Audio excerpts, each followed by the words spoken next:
This is the X-Zone Broadcast Network, broadcasting worldwide on broadcast affiliates and satellite program providers, including CNN Broadcast Network, Sirius Satellite Network, Star Media, Good News Radio Network, Angel Broadcast Network, Wiki Broadcast Network, and WPBN TV. For more information on the X-Zone Broadcast Network, visit us at www.xzbn.net.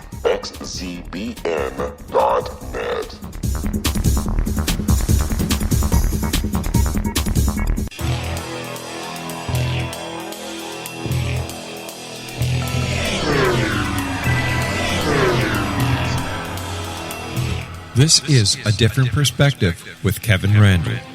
A retired U.S. Lieutenant Colonel, Kevin Randle has been studying UFOs for nearly 50 years. Kevin has investigated some of the most famous UFO cases in the world and has been consulted for dozens of documentaries about UFOs. Considered one of the leading experts into the Roswell UFO crash of 1947, Kevin has written more than 25 books about UFOs, including the recently published Roswell in the 21st Century. Now, here is the host of A Different Perspective, Kevin Randle.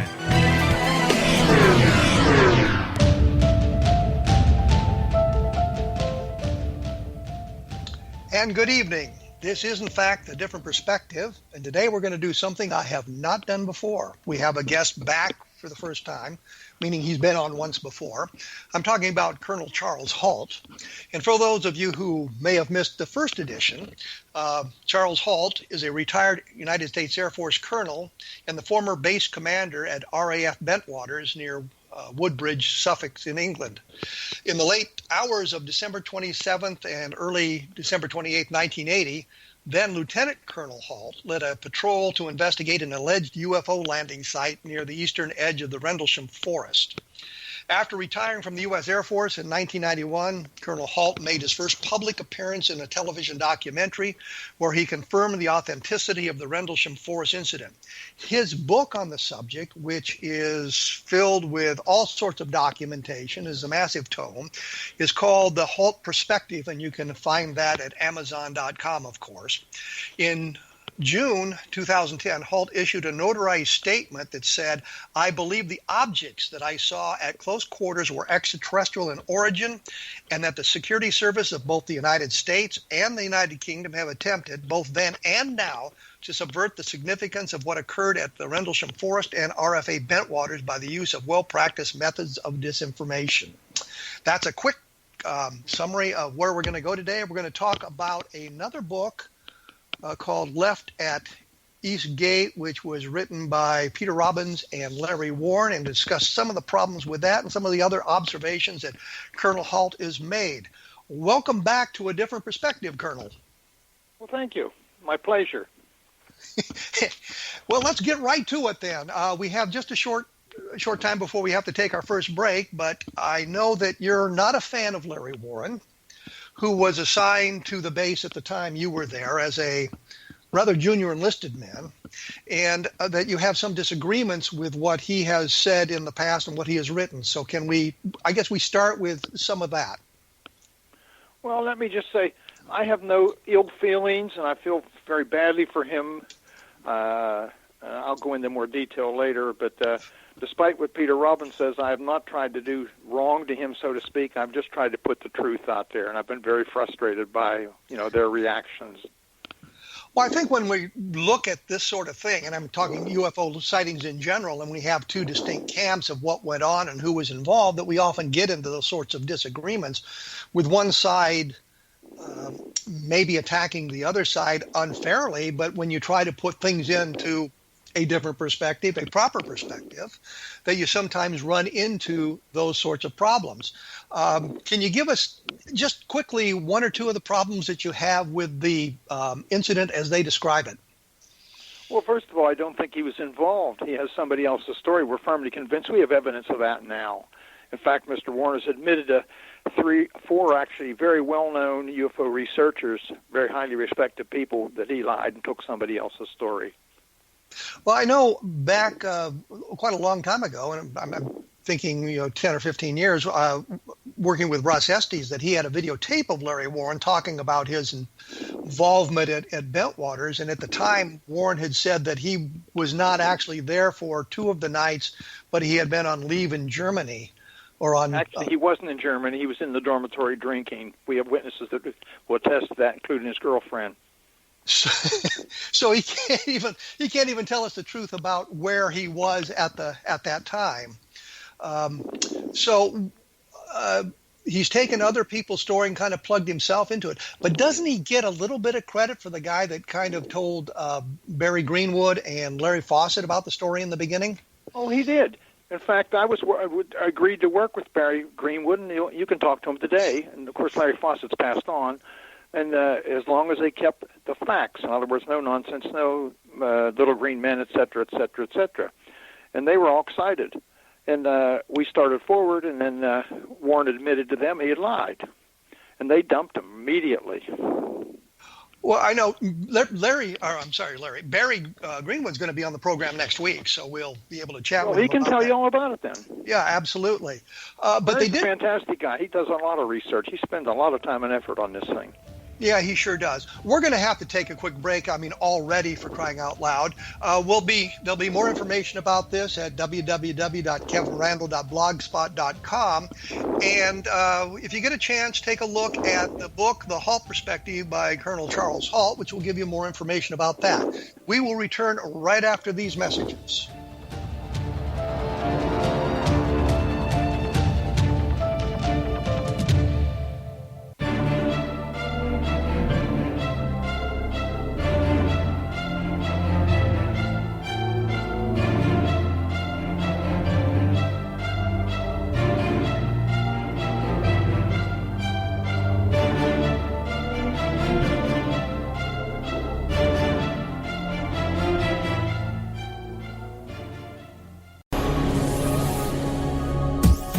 This is the X-Zone Broadcast Network, broadcasting worldwide on broadcast affiliates and satellite program providers, including CNN Broadcast Network, Sirius Satellite Network, Star Media, Good News Radio Network, Angel Broadcast Network, Wiki Broadcast Network, and WPBN TV. For more information on the X-Zone Broadcast Network, visit us at www.xzbn.net.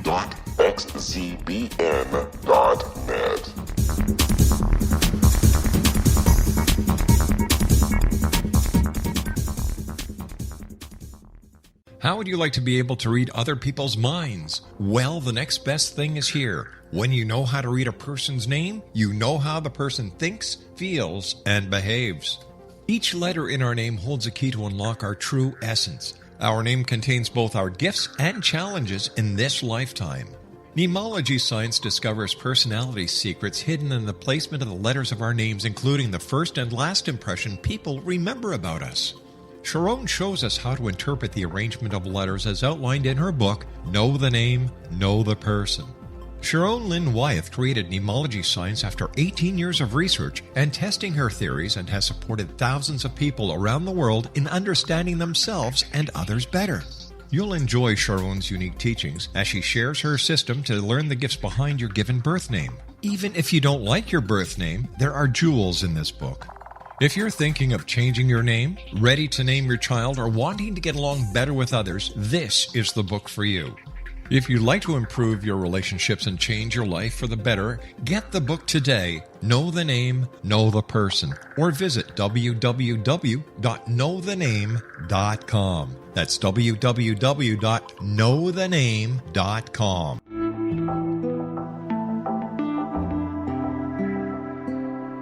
Take a step back in time and discover old Florida cuisine at Marsh Landing Restaurant in Fellsmere, Florida.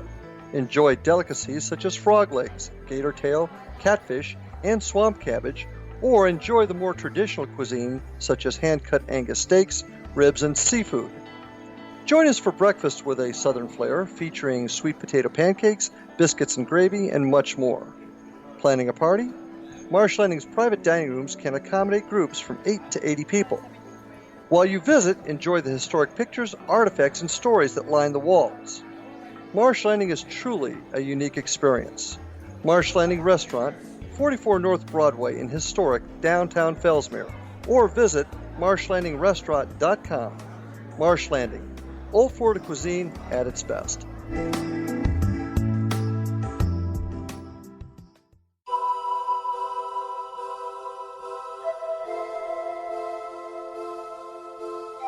If you're a seeker, don't miss the inspiring book Shamanic Awakening, Between the Dark and the Daylight.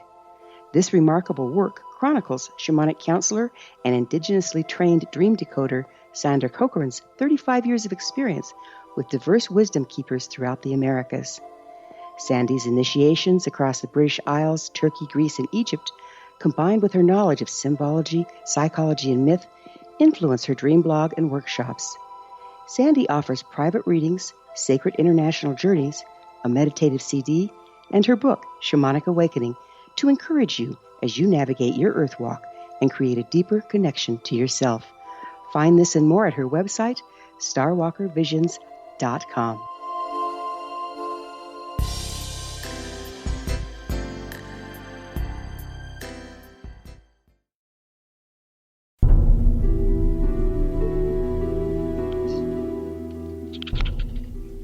And we are back again with Colonel Halt, who was the base commander at RAF Bentwaters back in the 1980s when the UFO incident happened there. And his book is entitled The Halt Perspective, which can be found at Amazon. And as I say, more information can be found at www.kevinrandle.blogspot.com as we continue on. And if you're interested, and you should be, other programs, you can take a look at the X-Zone Broadcast Network website at xzbn.net, and it'll give you a whole listing of the programs that are available and who the hosts of them are.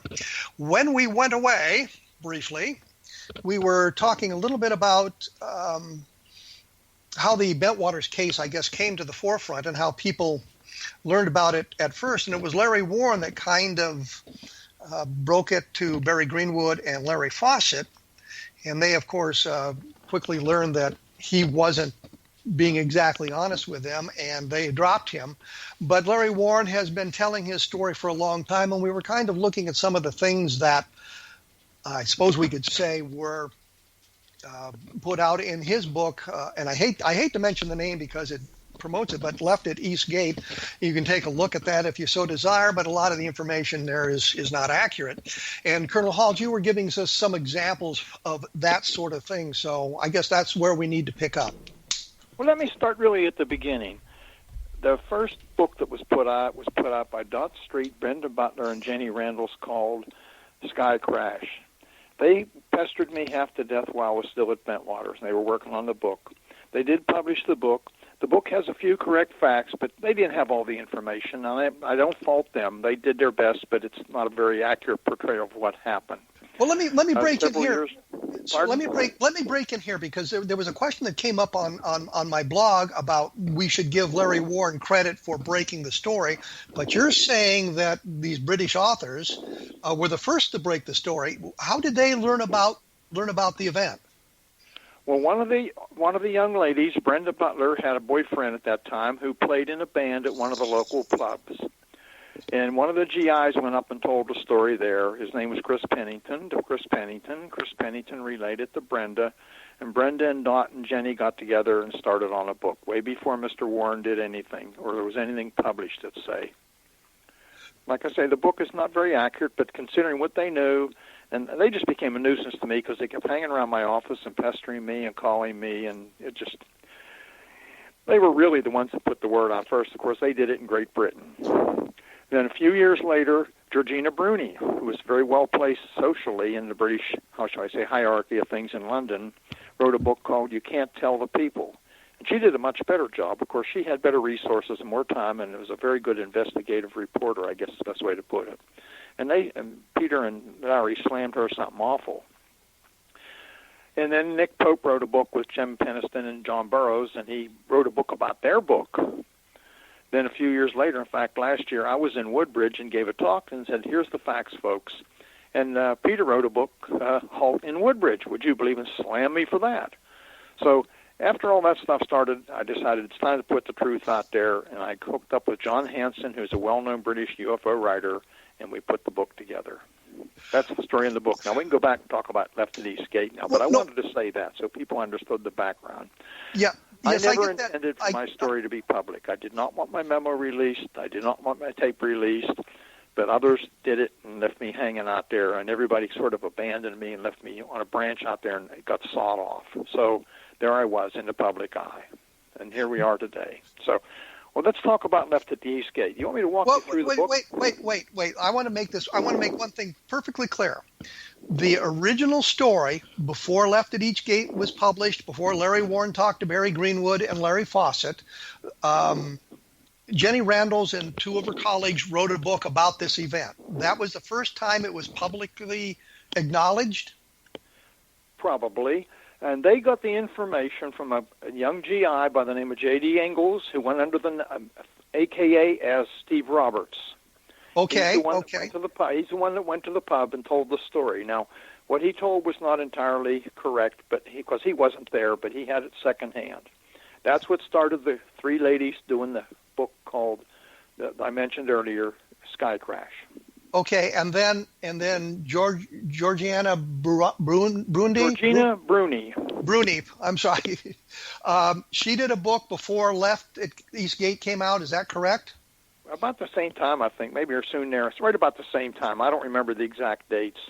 Okay, the only thing I'm getting at here is Larry Warren didn't break the story. It was actually broken before he went to Greenwood and Fawcett about it. I think that's the way it works. I didn't make a chronology, write the exact dates down, but I know that the first person to put the word out was J.D. Ingalls. Okay. He put it out in a bar to, like I say, to Brenda Butler's boyfriend, Chris Pennington. Okay. So now that I've cleared that up, at least in my mind, and you were kind of forced into public disclosure about this because of the other people talking about it and bringing your name into it. Would that be correct? That's correct. Once the story hit the world, if you know what I mean, my memo and my tape, my life was changed. People pestered me to death. You cannot believe the response. Yes, I can. I know how that works. I was still at Bentwaters. I met BBC One, BBC Two, ITV, German TV, Japanese TV, Radio Orwell, and Lord knows who all else. Almost immediately, I had to go into hiding. Were you the one that cleverly removed your picture from the file? So I did. But Keith Beebe, who was an editorial writer, I believe his title, for News of the World, which is the equivalent of our famous rag that's published in Florida, approached me, and yes, I was the one. Okay. I knew when he came to the base, they called me from the gate and said, "There's a guy here from the News of the World that wants to come over and see you, talk to you, get your biography and picture." And I said, "Oh my!" I said, "Hold him up for a little while." And I ran over to the Public Affairs office and pulled my whole file. And he came in. I did talk to him briefly, just told him a little bit. And he went to Public Affairs and couldn't find my file, so he pulled Gordon Williams, who was the wing commander, pulled his file, and put his picture in the News of the World. And I've told him the story, and he just kind of laughs at it now, but he wasn't real happy at the time. I would imagine not. Okay, so the story came out, you're talking to all these people. What was the reaction of, the base commander and the other hierarchy in the Air Force about this story coming out and you being kind of the focus of it? They just kind of stepped back and left me alone. I should never have written that memo. That memo should have been written by somebody above me, but nobody wanted to touch it with a pole, and I was told to do it. Well, I didn't have much choice. You couldn't have found a major? No, because there were no major out there, unfortunately. In fact, it's kind of interesting. There's a gap from when the incident occurred till my memo was written, if you check the dates. That's because I was told to get with Squadron Leader Don Moreland, who was the RAF liaison officer, and do what he wanted to do. So I had to wait because he was in Wales for the Christmas holiday. When he came back, I got with him, and he said, "We'll do a memo," which I did. Of course, I never heard anything from anybody for 2 or 3 years on the memo because the MOD buried it. Well, the memo wasn't classified? No. In fact, we didn't even have a copy in the office. It was typed on a select typewriter, the old IBM typewriters? Yes. Ones with a little element. And all we had in the office was a carbon manifold or a carbon paper. In fact, several years later, when I wanted a copy of my memo, I had to go on the internet to get it. and that's the beauty of the internet. You can find anything there that you could possibly want in this day and age. And a lot you don't want. Yes, there you go. So the story is out. It's not Larry Warren, and Barry Greenwood and Larry Fawcett, who do touch on it in their book Clear Intent. And then I guess Warren gets with Peter Robbins, and they write Left at East Gate, and you have a problem. What happens is yes. Warren is making a lot of noise, and somebody takes him to Bud Hopkins for regression. Bud Hopkins had an assistant, admin type, Peter Robbins, who had wanted to be an artist but wasn't an artist, if you know what I mean. He never made it successfully, I guess. And he picked up on Larry after Bud finished talking with him, and off they were and running. It's not quite that simple, but that's in essence what happened. So Warren has now appropriated the story of one of the other airmen. Well, several of them, primarily Adrian Bastenza. And plugged himself into this story. Now, you and Peter Robbins and Larry Warren had a lunch together a couple of decades ago. I tried to help them out for years, tried to put them on track. And I talked to Warren probably 5, 6, 7 times on the phone. I met him personally, and I told him. In fact, I told Peter, I said, Peter, privately, I said, you're on a dying horse. You're on a dying horse? No, you're riding it to death. Get off. And he got angry with me. I can understand that. But during the course of this interview, and I've got a copy of the tape. I think Larry Warren gave it to Russ Estes, which is how I ended up with a copy of it. There's a point in there where you asked him if he had taken a polygraph, and he said no, but he'd taken voice stress analysis done by Larry Fawcett. And I'm thinking he took a voice stress analysis and he failed it. I have the documentation, a letter from the former director of MUFON, national director. What I was going to say is I knew where Larry Fawcett. So I called him immediately after I listened to the tape, and I said, "Did you give Larry Warren a voice stress analysis?" And he said no. He had not done that. He did not. So Walter Andreas did. Walt Andrus, who was the head of MUFON, the international director for quite a while, and he failed that voice stress analysis. And the comment was, "We have no further interest in him." Andrus, I have the document. I have the letter he signed. Walt Andrus signed. Mm-hmm. Okay. In fact, I showed it at the Open Minds conference on the screen. Okay. So we've now moved into this. Larry Warren is talking about the events there at Bentwaters. What exactly has he said that isn't accurate? Let's kind of. Let me walk you through it. I don't know how I have enough time. Now, this is from the original book, so the page numbers may differ from what if you have a later version. Page 31. Small arms fire was directed from off base while he was there on the flight line at an A-10. However, there was no damage to the A-10 because it's titanium. Wrong. The A-10 is aluminum, 7075 T6 aluminum. It has a titanium what's called bathtub underneath the pilot, so if flak comes up, he doesn't get hit and hurt. But if somebody shot small arms at an A-10, guess what? It would leave a big dent, if not a hole. On page 3940, he says the base is on alert on the 29th. We weren't on alert. Gosh, it was Christmas, between Christmas and New Year's. We were at a Christmas party. Every single officer except Lieutenant England in the cop squadron who was on duty was at the Christmas party with a significant other.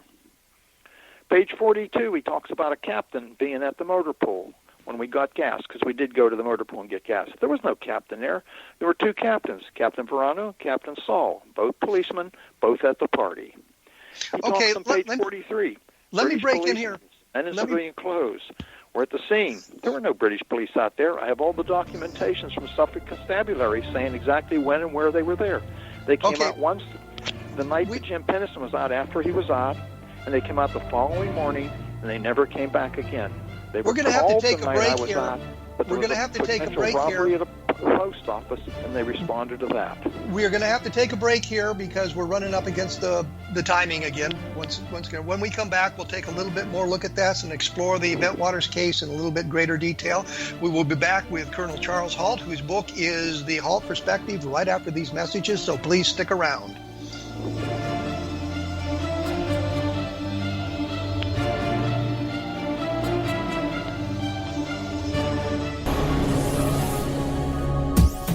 This is the X-Zone Broadcast Network, broadcasting worldwide on broadcast affiliates and satellite program providers, including CNN Broadcast Network, Sirius Satellite Network, Star Media, Good News Radio Network, Angel Broadcast Network, Wiki Broadcast Network, and WPBN TV. For more information on the X-Zone Broadcast Network, visit us at www.xzbn.net.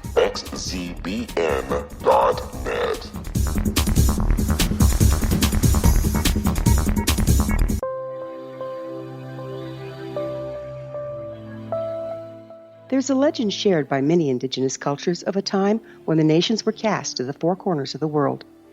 Each nation was given a body of sacred knowledge that held a different portion of the truth to preserve. True reality could not be known until all the nations reunited, combining the information. If a single one was missing, the world could not be reborn and darkness would prevail. The Science of Magic Radio is dedicated to reuniting the sacred knowledge. With the understanding, none of us has all the answers, but together we can open new perceptions and possibilities. Through our combined vision, the world can be reborn into a place where darkness no longer prevails. Join me, Gwilda Wiyaka, and the Science of Magic daily on the X-Zone Broadcast Network, xzbn.net, or visit us at thescienceofmagic.net.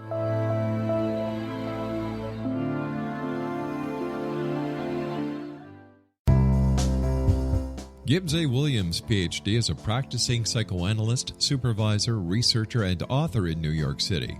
Much of his life has been dedicated to understanding nature and the uses of meaningful coincidences or synchronicities. His radical and original non-Jungian, non-mystical, non-magical theory of synchronicities illuminates much of the fog surrounding this challenging and perplexing topic. His ideas and manners are fresh, presented in a style that is both entertaining and highly informative. He is also an expert on crisis intervention, specially focused on violence reduction for the police and citizens, mastering anxiety, frustration, and stress without the use of medication, and effectively preventing and treating heroin addiction. Dr. Williams can be contacted at his email address at gwwilliamsny11@aol.com or visit his website at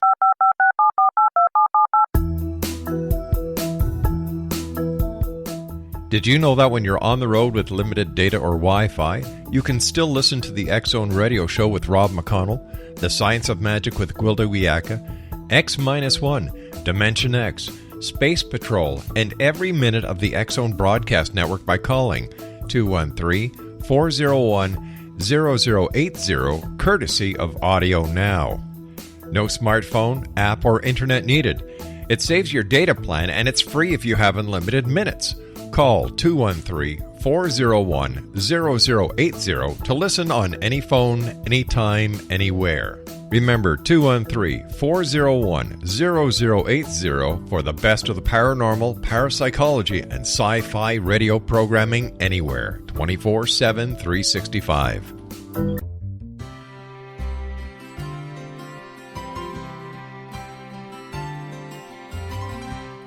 True healing must address 4 levels: physical, emotional, mental, and spiritual, for us to live joyful and productive lives. We tend to treat 3 of the 4, leaving the spiritual languishing. If you're tired of the same dysfunctional patterns cropping up in your life, Soul Balancing is for you. Trixie Phelps, owner and founder of Soul Balancing, is a naturally gifted energy healer trained in numerous esoteric forms, including shamanism. Trixie has created a powerful modality that safely and effectively clears your energetic field. A soul balancing session can remove interference, heal trauma, and restore your hope. Contact Trixie for a life-changing long-distance session today, www.soulbalancing.world.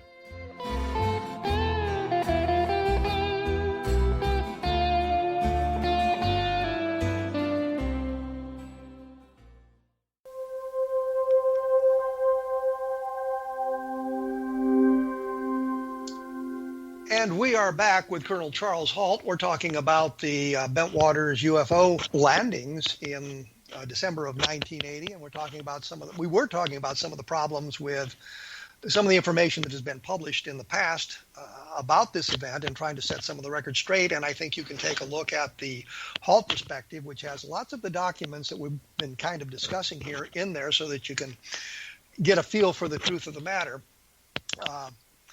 I guess the problem I'm having, and it's not much of a problem really, is that we've gotten a lot of the information about this from Larry Warren that's out there and circulating. Are there things about the landing event, the aftermath of the events, that maybe the interrogations of the people who were directly involved, such as John Burroughs and Jim Peniston and some of the other men and women who were involved in this, are there some things specifically that kind of go off on a tangent that we might want to take a look at? Well, I'm going to go through real quickly through some small things. Page 45, he said there were 40 people there. There weren't 40 people there. He claims there were cows in the field. The cattle were all in the barn. He claims there were lights on in the farmhouse. The farmhouse was dark when we were there. That's where we saw the reflection from the object. He claims there was a British policeman there with a tripod-mounted camera. Very interesting, he claims Gordon Williams, the wing commander, drove out there. There's no way his Crown Victoria could have gone down that rough trail. We had troubles with four-wheel drive, high-centered trucks.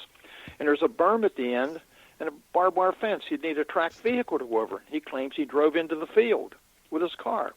He claims Don Moreland was with him. We know Don Moreland was in Wales. It's well documented. And it just goes on and on. And page 50, he claims after the incident, his security clearance was upgraded. Nobody on the base can upgrade a security clearance. That has to be done with an expanded background check, which takes months, usually 6 months to a year. But it really gets good when he talks about being taken to an underground facility with the size of the Astrodome. That's just bizarre. He claims he was literally kidnapped in a Lincoln town car or a black limousine, had green lights inside and Chinese-looking characters driving. He was gassed and driven onto the airfield side of the base, which meant he had to go through high security. No way did that car do that. We know that. And then he says he emerged from the photo lab and he has a picture of the base command post. The base command post sits on 3 feet of reinforced concrete blast walls surrounding it. The door is like a bank vault with the big steel pins that slide out. There's no elevator there. It's open today as a museum. I invite anybody to go visit there. The only thing underground there is there's a small escape hatch, which is like a little tunnel, which does not break through the surface. It just goes underneath the blast wall and out just in case the door ever got jammed closed. I mean, it just goes on and on. He claims he found plans for the secret underground facility in an insecure file cabinet in police supply office while he's working there temporarily. He claims there were suicides. The people went missing. Nobody went missing. We had no suicides. He claims he blacked out and woke up in the dorm all muddy. Don't know how he got there. But in another part of the book, he says, well, after I turned in my weapon, I went to the dining hall. Well, what happened? At one point on page 180, he says there were 200 people there. Choppers were flying overhead. We know there were no aircraft in the area. Nothing was flying. Believe me. I mean, it just goes on and on and on and on. Well, you were out there. You went out there, I guess, the second night with Burroughs and Peniston and a number of other people. Did you see Larry Warren? I did not go out with Peniston. Peniston not the first night. Burroughs came out on his own the third night. He hitched a ride. He was in civilian clothes. He wasn't on duty, and he didn't come forward with me. Just 5 of us went forward, including Master Sergeant Ball, Sergeant Nevels, Lieutenant England, myself, and Sergeant Bastenza, who stayed with me the whole time. Now, he says Bastenza and he confronted the craft when Gordon Williams came out. Bastenza never left my side. He stuck to me like glue. He was frightened to death. Did you see the craft? I didn't see any craft. I saw an object that I couldn't discern. It was light. I saw a glowing red object that moved under intelligent control. I saw objects in the sky, but I could not determine a shape. Now, some of the cops in the weapons storage area with high-power binoculars say that the objects we saw in the sky were triangular. I could not discern a shape. All I know is I saw bright white light. The one that came overhead and sent down a beam. I could not see a clear shape. Well, I know the skeptics have said that you guys were fooled by a lighthouse. Oh, come on. The lighthouse has 3 lenses. I talked to the lighthouse keeper. I looked him up. Keith Simmons and Marlene, his wife, and talked to them for a long time. It has 3 lenses. A white light shines to the land. The red and green light, which are navigational lights, shine to sea. There is no red light you can see from land on the lighthouse. We saw a red light, object. And while you were in the woods, you would have been aware of the orientation of the lighthouse. You would have known where it was. Oh, yes, it's out at Orford Ness. I used to go out there to the little pub and have dinner because they had good food and cheap prices. So what I'm saying is you would have been, if it had been a light reflected from the lighthouse, you would have said, oh, that's a lighthouse, and that would have been the end of it. Well, let me explain. The lighthouse was about 30 to 35 degrees off to the right from where the farmhouse was, and the object was between us and the farmhouse. The bright red glow was reflecting off the object onto the windows of the farmhouse. Now, how would the lighthouse, which is miles away and off to the right, be able to put a red, blinding, almost like a fire on the farmhouse? The air traffic controllers, who admitted nothing at the time, have come forward and said they saw it go across their scope at over 4,000 miles an hour twice. They saw it come back, be stationary, saw it go into the forest. The British controllers at RAF Bentwaters, one of them has come forward now and said men in uniform and civilian clothes came and confiscated the logs and all the tapes from their radar. The tower operator in the weapons storage area saw the objects, as did dozens of people that were on duty there. Were any photographs taken of the objects? Yes. Well, not of the objects in the sky. Pennison took pictures the first night. He had an government issue 35mm camera, which the flight line supervisor carried. He took multiple pictures, turned them into the photo lab, and he was told they came out fogged. I don't believe a bit of that. The night I was out, Sergeant Nevels, who had a degree in photography, in fact had his own dark room, took pictures. He was using a Nikon F2 with Tri-X film, ASA 400. He took multiple pictures, and when he developed them, they came out fogged.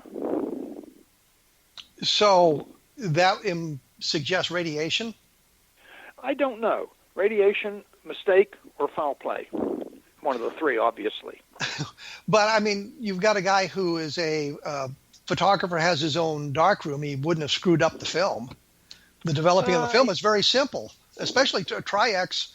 Tri-X film is very easy to develop. I've done it myself. At that time, before that, I had my own. In fact, I had a pair of Nikon F2s. That's how I knew what he had. And I had my own darkroom, too. In fact, I had a commercial dryer with a 36-inch belt. I was into it pretty deep for a long time. Yeah, that is deep. I had clothespins on a line for a dryer. Well, I won't go into details, but I got one from salvage and rebuilt it. Okay. So his pictures didn't come out. They were fogged, and we don't know why they were fogged. No. Or somebody swapped the film, or, you know, the radiation readings we got, I don't think were high enough to affect the film, but I'm not, not that deep into it. It's possible. Okay. The Peniston was out the first night. He also came up with this binary code. And the question that pops to my mind, was that something he wrote down at the time or later the next day? And is there any way to date when he put down the binary code as opposed to something that he did years later?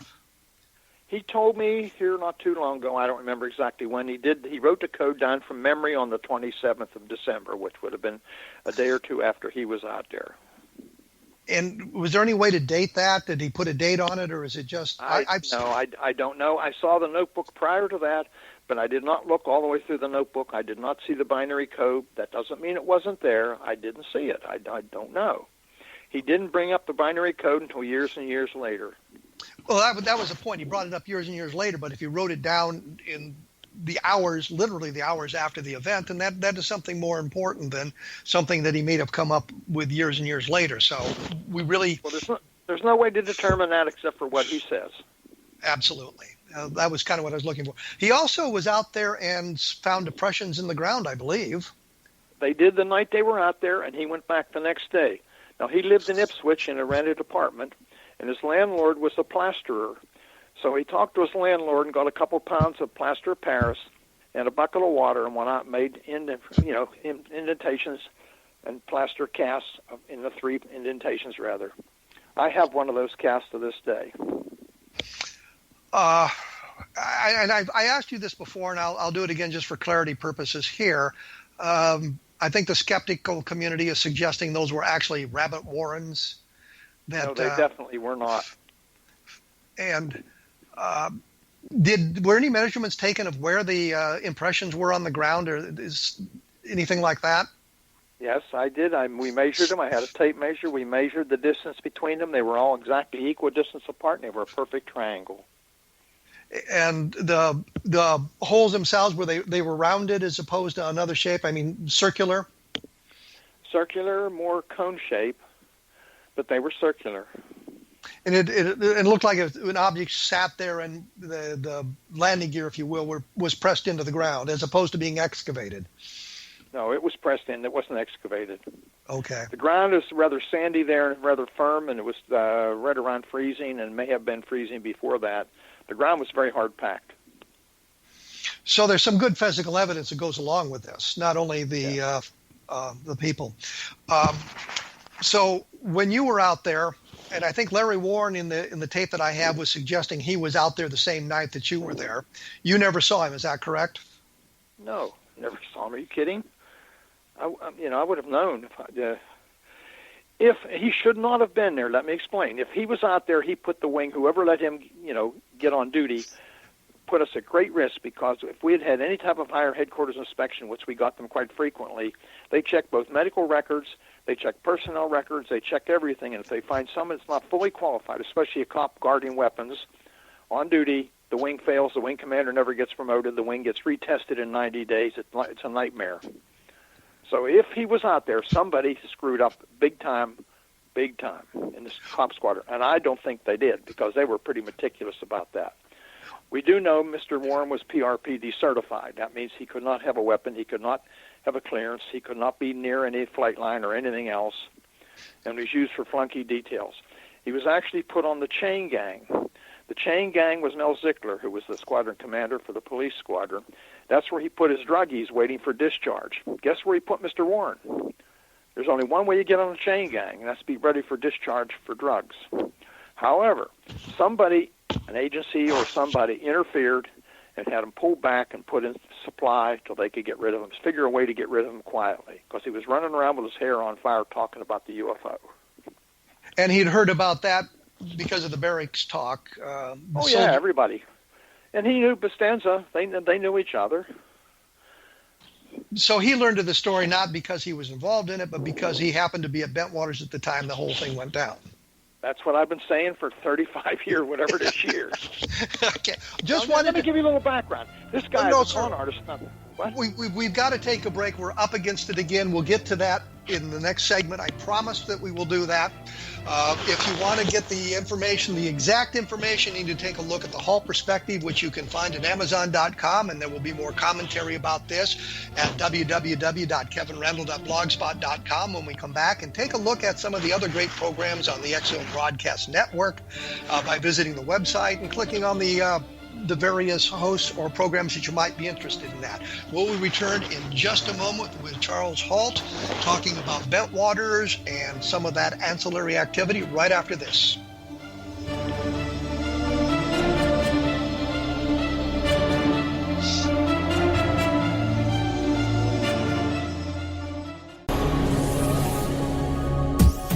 This is the X-Zone Broadcast Network, broadcasting worldwide on broadcast affiliates and satellite program providers, including CNN Broadcast Network, Sirius Satellite Network, Star Media, Good News Radio Network, Angel Broadcast Network, Wiki Broadcast Network, and WPBN TV. For more information on the X-Zone Broadcast Network, visit us at www.xzbn.net.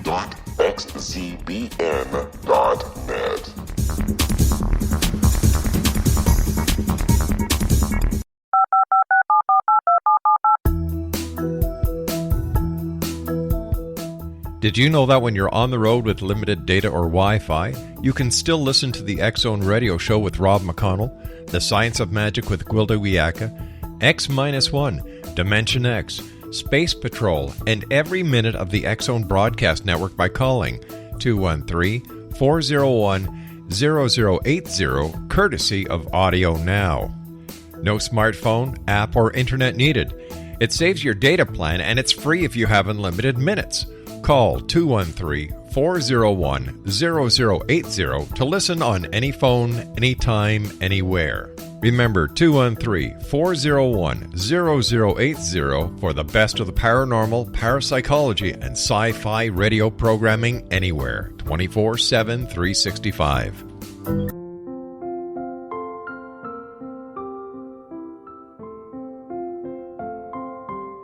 I am Dr. Carl O'Helvey, founder, president of a new cancer foundation focusing on evidence-based physical, mental, and spiritual interventions, including natural cancer cures, prayer, meditation, affirmations, nutrition, and other related holistic cancer prevention and cure modalities. These are used in cancer education, research, and financing care. I ask for your help to continue this important work by donating at www.holisticcancerfoundation.com.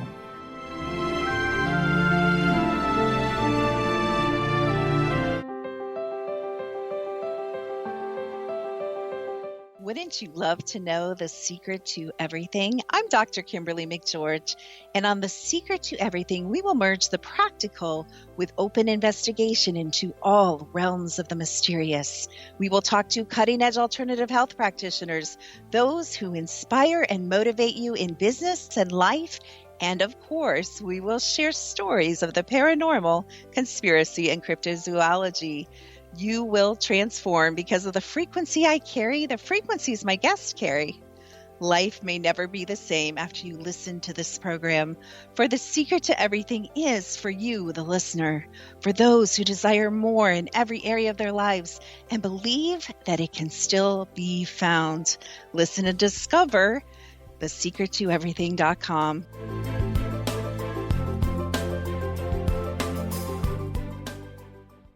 Little children aren't the only ones afraid of the dark. Millions of soldiers return from war zones with PTSD, anger, frustration, fear, and loneliness, much of which surfaces during the darkness of the night. You have the chance to change the lives of these American heroes. Songs and Stories for Soldiers.us provides free MP3 players for these men and women. With a list of 3 million songs in 16 different styles, 100,000 audiobooks, and 30,000 old-time radio programs, every veteran can find something to soothe and comfort them at no cost. All our players contain an 8-hour audio program designed to help veterans fall asleep. With 1,500 plus vets now participating, it's our goal to deliver 10,000 audio players this year. Go to our website at songsandstoriesforsoldiers.us. Help us help a veteran make it through the night. And we are back with Colonel Halt talking about the Bentwaters case. His book is The Halt Perspective. And as I keep saying and promising, there will be more information at www.kevinrandle.blogspot.com. When we went away, we were talking about Larry Warren's military career and some of the things. And I believe he was in the Air Force for a total of 8 months. So he wasn't exactly a super trooper. And you want to continue with your thought that you were trying to get to us when we had to take our break. Well, one thing, he got an honorable discharge, but guess what? He has a coded discharge. He can never work for the government. He can never get a security clearance. He can never come back on active military duty again. How does that sound to you? That doesn't sound very good to me. Nope. Recently, he was working for Tesco in England. Tesco is the equivalent of Kmart as a night watchman. I understand from people who tell me he got fired for stealing cigarettes. He's borrowed money from everybody and anybody he's ever been associated with and never paid back. Forged documents. Let's talk about that. Have you ever heard of Operation Bullpen? No, I haven't. The biggest FBI sting, in fact, there's a book on it out. Biggest FBI sting in years. I had 100 agents working, forged sports memorabilia. Guess who was associated with that? And when the case broke, I guess he was a small fish. He packed up and left for England real quickly. He's photoshopped pictures, and many of the pictures in the book are photoshopped. We know that. He sold fake memorabilia, and he's still doing it today, by the way, including a Stevie Vaughan guitar for £100,000, which turned out to be forgery and fake.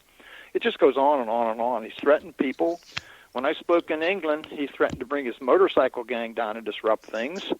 I've got emails that you wouldn't believe I can't put on the air because they're too profane, threatening emails, me and others. It just on and on and on. The guy is a con artist. So we've got this not credible source who has interjected himself into the case. Doesn't that harm the whole investigation here? Doesn't it make it look like the whole thing is a con job? What do you think the purpose is? Let me explain what I think happened.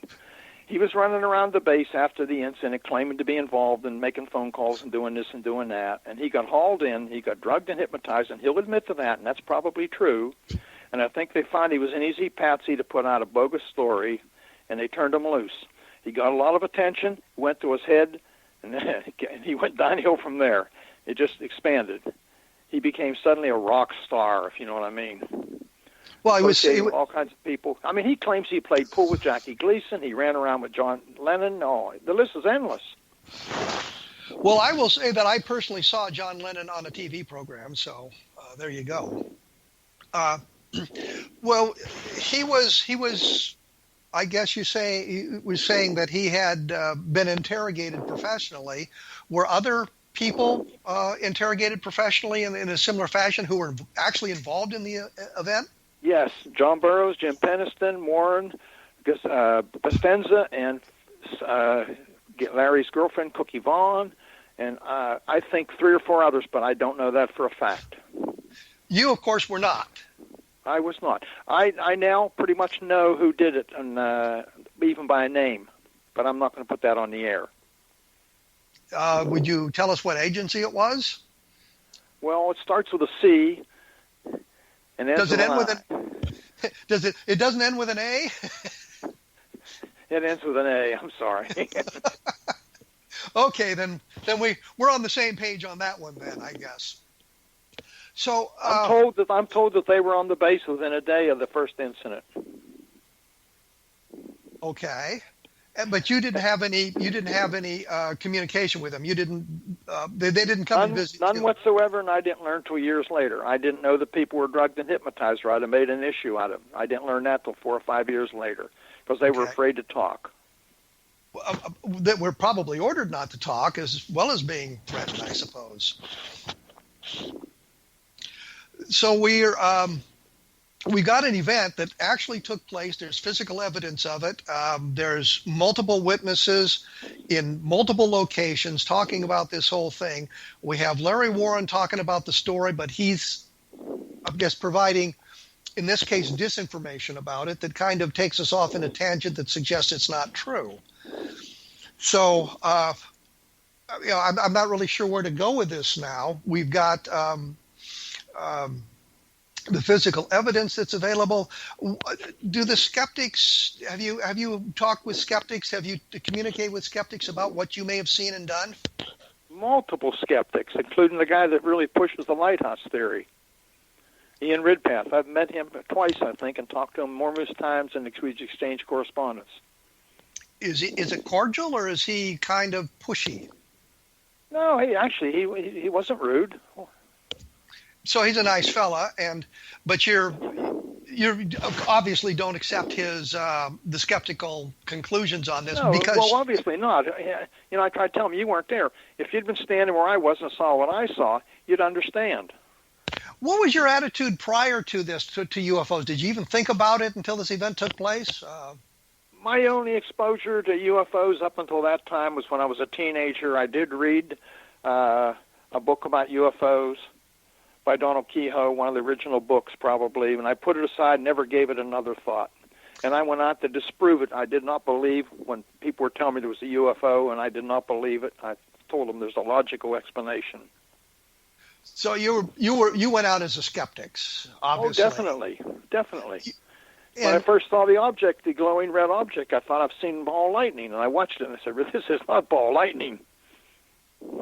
But I guess the thing I was kind of hinting at here, or groping for in my way, was that you in your Air Force career had not come up against UFOs at any point until this event took place. And I can say in my Air Force career, I came up against one UFO story in the Weekly Intelligence Brief, which I'm sure you were familiar with. And it was an unclassified story about a flight crew that reported to seen, I think, a UFO near Japan at some point. That was my only exposure to UFOs when I was in the Air Force. So it wasn't something that the majority of the Air Force talked about a great deal. I'll say this. A significant number of our pilots have seen things, and our air traffic controllers have seen things. They don't talk about it. It's not career enhancing. So there is sort of a unwritten rule that you don't talk about flying saucers if you want to maintain your career. That's why I was very happy when it got quiet for 2 years, and I was not very pleased when Mr. Warren started making all the noise and it hit the paper. Did it have any negative impact on your career? Fortunately not, because the people I work for, were understanding, and they believed it too. They believed that you'd There were seen enough credible people on the base that were involved that they knew, but they didn't want anything to do with it. Nobody wanted to touch it. It's like a tar baby. Once you touch it, you can't get rid of it. and you went out to disprove it and touch the tar baby. Yes, I was thinking the whole time I was out there, why did I ever come out here? This was dumb. And then you're ordered to write the memo, so you're stuck with it forever. That's why we didn't keep a copy in the office. It was going to go away, man. Go to the MOD and let them handle it. Well, I understood there was a conflict between the U.S. government and the British government about who was going to investigate the sighting, depending on it was on British soil. No, it was American airmen involved. The two-star general, General Baisley, after he heard my tape, said it's off the base. It's a British affair. Case closed. Now, that doesn't mean we didn't have an interest.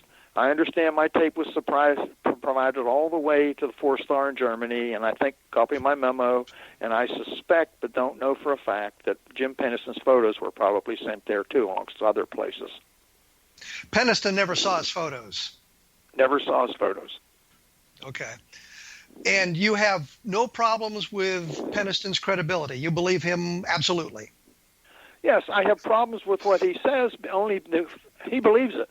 I just don't understand. It doesn't make sense to me. That's all. Okay, well, I can understand that. I mean, people are honestly trying to report what they've seen or what they've done. They believe it to be the truth, but they've somehow manipulated the reality so it's not quite accurate. But you believe Penniston. Well, you know the object was there because you saw it yourself.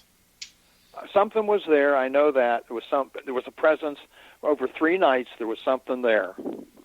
Do you recommend Nick Pope's book that he wrote with John Burroughs and Jim Penniston? Nick had a lot of problems writing the book. John Burroughs is really difficult to deal with.